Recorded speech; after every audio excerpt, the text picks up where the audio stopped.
अंबेडकर की। बहुत बहुत धन्यवाद मेरे मतदाता साथियों, मेरी माताओं बहनों, मेरे बुजुर्गों। पहले तो मैं इस धरा को प्रणाम करती हूँ क्योंकि मुझे बहुत खुशी है और आप सभी का प्यार स्नेह मुझे इतना मिला कि मैं उसको शब्दों में व्यक्त नहीं कर सकती। क्योंकि वार्ड नंबर 14 ने मुझे यहाँ से पंच बनाया, मुझे जनपद सदस्य बनाया, ये मेरा सौभाग्य है। इतना प्यार आपने मुझे दिया, उसके लिए मैं सदैव आपकी ऋणी रहूंगी। और मैं आपको ये बताना चाहती हूँ कि मैं जब तक जनपद सदस्य अभी भी हूँ, क्योंकि जब तक चुनाव नहीं होता, दूसरा पद पे नहीं बैठता, तब तक तो मैं आपको बोलना चाहती हूँ कि मुझसे जितना काम बना, जो मेरे दरवाजे तक आया या मुझे जहां तक मुझे पता पड़ा, किसी ने मुझसे जो काम बताया वो मैंने ईमानदारी और निष्ठा से किया। बाकी यदि किसी का नहीं पता है, किसी ने नहीं बताया है, तो वो मुझे नहीं पता। मैं आपको बताना चाहती हूँ कि मेरे ऊपर दामन में एक ऐसा कोई नहीं बोल सकता कि अंजू शर्मा ने किसी से 100 रुपए भी ली होगी। मैं आपसे एक अपील करना चाहती हूँ, वोट जातिवाद के आधार पर नहीं होते। आप जानते हैं अभी हमारे यहाँ आपने देखा है कि द्रौपदी मुर्मू वो राष्ट्रपति बन रही है। वहां जातिवाद नहीं चला। एक आदिवासी महिला, एक गरीब परिवार की महिला जिसके पास खाने को दाना नहीं था, जो बच्चों को फ्री में पढ़ाती थी, आज वो हमारे भारत की राष्ट्रपति बन रही है। तो आपके गांव की बेटी, आपके गांव की बहू दीपाली ठाकरे एक गरीब परिवार से है। आप सभी जानते हैं, एक ईमानदार महिला है जो सुबह उठकर खेत पर जाती है, काम करती है। मैं आपसे बोलना चाहती हूँ, पूंजीपति पैसे वालों का तो हर कोई साथ देता है। इस बार आपके गांव से एक गरीब परिवार खड़ा हुआ है और आप अपने दिल पे हाथ रखकर खुद सोचना, मुझे बताने की जरूरत नहीं है, ज्यादा बोलने की जरूरत नहीं है। आप अपने दिल पे हाथ रखकर सोचना कि हमें दीपाली को वोट करना चाहिए या हमारी आदरणीय कविता भाभी जी को। आदरणीय कविता भाभी जी के पास कोई कमी नहीं है और मेरे ख्याल से वो इतना दौड़ भाग भी नहीं कर सकती हैं।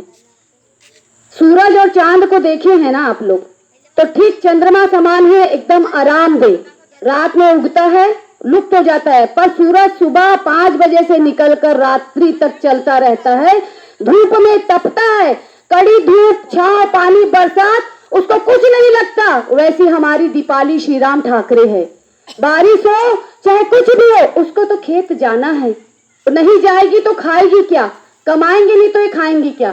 तो मैं आपसे एक अनुरोध करना चाहती हूँ, एक बार आपने जैसे मुझ पे भरोसा किया और दीपाली को जिताएंगे तो काम तो मैं ही करूंगी, वो तो करेगी ही। मैं आपको वचन देती हूँ, मैं पद में रहूं या ना रहूं, कभी भी आपको कोई तकलीफ होगी तो अंजू शर्मा सदैव आपके पास खड़ी है। क्योंकि ये वार्ड का ऋण तो मैं मरते दम तक नहीं चुका सकती।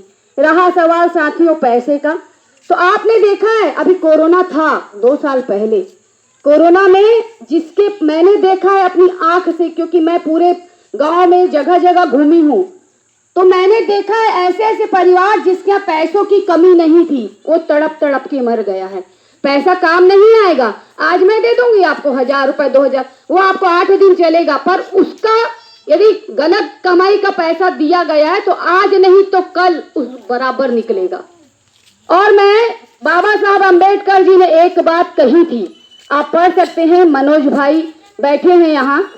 बाबा साहब अम्बेडकर ने एक बात कही थी कि समाज के लोग जिस दिन अपने वोट की कीमत जान जाएंगे, उसी दिन इस गांव का, इस देश का भविष्य सुधर जाएगा, उनकी किस्मत बदल जाएगी। ये मेरे शब्द नहीं है, ये बाबा साहब अम्बेडकर जी के शब्द हैं।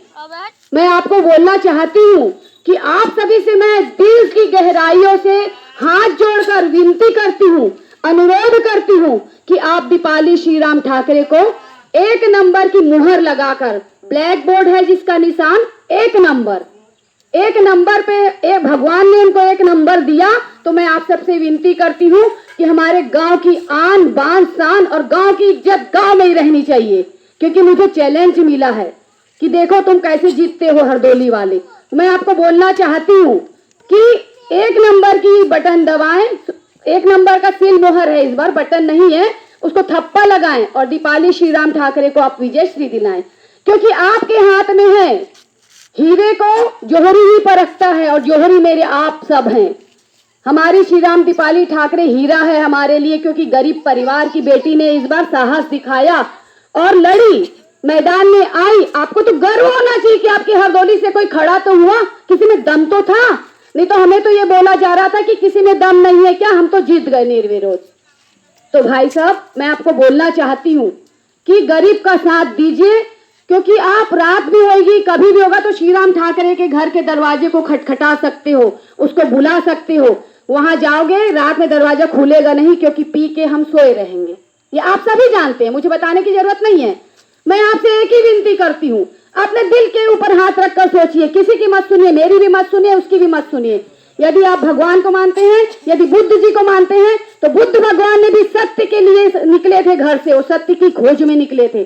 तो मैं आपसे बोलना चाहती हूँ कि सच का साथ दीजिए। बातें बहुत सारी है बोलने की, और भी जगह सभा लेना है, तो मैं यही बोलना चाहती हूँ कि मेरी इलाज आप लोग ने बचाए थे इस वार्ड से, तो इस वार्ड से मुझे भरपूर सहयोग दीजिए। लोगों को भूल जाइए, मुर्गा, मच्छी, दारू ये तो जिंदगी भर चलता रहेगा, जिंदगी भर चलता रहेगा। आज उसका खा लेंगे, आखिर बाद में तो नहीं मिलना है, 2 दिन मिलेगा। आप लोग को तो खुश होना चाहिए भैया कि मैंने किसी को खड़ा करी, कम से कम दारू मुर्गा तो फोकट में मिल रहा है। खुश होना चाहिए आप लोगों को तो कि कम से कम मिल तो रहा है। अब निर्विरोध हो जाता तो कहाँ से मिलता, कहाँ से खाते पीते। तो सोचिए जरा, मंथन कीजिए कि हमें दीपाली श्रीराम ठाकरे को जिताना है और हमारे गांव की लाज को बचाना है। बहुत बहुत धन्यवाद। जय हिंद, जय भारत। बहुत बहुत धन्यवाद।